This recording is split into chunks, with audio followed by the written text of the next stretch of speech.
दरभंगा के महाराज कामेश्वर सिंह किसी पहचान के मोहताज नहीं थे। ब्रिटिश शासनकाल में भी महाराज काफी लोकप्रिय थे।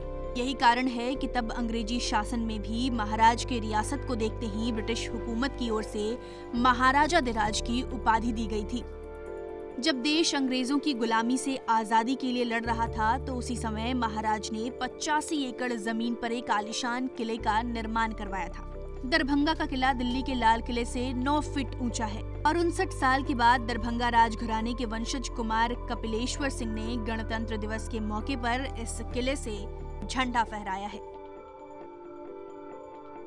हमारे परिवार मतलब 59 इयर्स के बाद हुआ है। कामेश्वर सिंह करते थे, उसके बाद किसी कारणवश नहीं हुआ। 59 इयर्स के बाद ये हुआ है। तो कितना उत्साहित है? बहुत ही उत्साहित मेरे गर्व की बात है। तो कैसे अचानक ये मन के अंदर आया कि यहाँ होना चाहिए? नहीं, एक्चुअली नवंबर में भी हम लोगों ने बाबा जी का जन्मतिथि मनाया था, जिसमें दिव्यांगों को हम लोगों ने ट्राईसाइकिल और कीर्तिमंग का वो किया था। तो हम चाहते हैं जैसे जो भी धरोहर है उसको हम रिवाइव करना चाहते हैं। दरभंगा के लाल किला पर शान से लहराते तिरंगे को देख बेहद खुश भी दिखाई दिए, क्योंकि दरभंगा के लिए आज की खुशी दोगुनी है। एक ओर दरभंगा की बेटी भावना कंठ रिपब्लिक डे के परेड में शामिल हुई, तो वहीं दूसरी ओर दरभंगा की शान ऐतिहासिक दरभंगा किले पर झंडा फहराया गया। देखिए, दरभंगा के लिए ये अद्भुत क्षण है। आज एक तरफ जहां 59 सालों के बाद पुनः राज परिवार के द्वारा फिर से झंडोत्तोलन किया जा रहा है, दूसरी ओर वहीं पर आप देख रहे हैं कि दरभंगा की बेटी दिल्ली में कारनामा कर रही है, फाइटर प्लेन उड़ा रही है भावना कंठ। ये हम लोगों के लिए बड़े ही गौरव का विषय है कि जिस कारण से दरभंगा को देश दुनिया जानता था, आज हम लोग लग रहा है कि पुनः उस गौरव को प्राप्त कर रहे हैं कि एक तरफ दिल्ली के किला की तरह दरभंगा का किला जो चर्चित हुआ करता था अपने समय में, आज पुनः उस गौरव को स्थापना हो रही है दरभंगा में।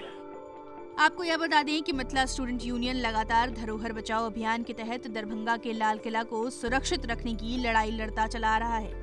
इसी का नतीजा है कि राजघराने का भी ध्यान इस ओर गया और 59 सालों के बाद राजघराने के वंशज ने यहाँ झंडा फहराया।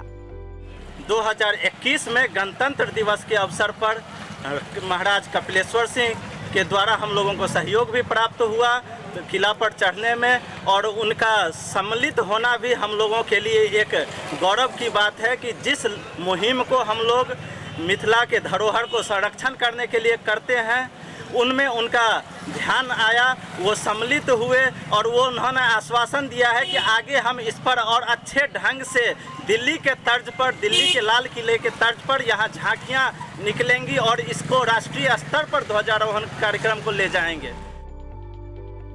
दरभंगा किले के मुख्य प्रवेश द्वार को सिन्हल कहा जाता है, जिसका डिजाइन फतेहपुर सिकरी के बुलंद दरवाजे जैसा है। इस किले के अंदर 2 महल हैं। उनमें से एक है रामबाग पैलेस, जो एक प्रसिद्ध पूजा स्थल है। 1970 के भूकंप के दौरान इस महल को काफी क्षति पहुंची थी। इसके बावजूद भी आज भी दरभंगा किला मिथिला संस्कृति के लिए आकर्षण का केंद्र बना हुआ है। स्वतंत्रता के वर्षों बाद भारत के पुरातत्व सर्वेक्षण विभाग और दरभंगा पुलिस द्वारा देखभाल और जिम्मेदारी संभाली गई है। वहीं राजघराना भी अब ध्यान दे रहा है।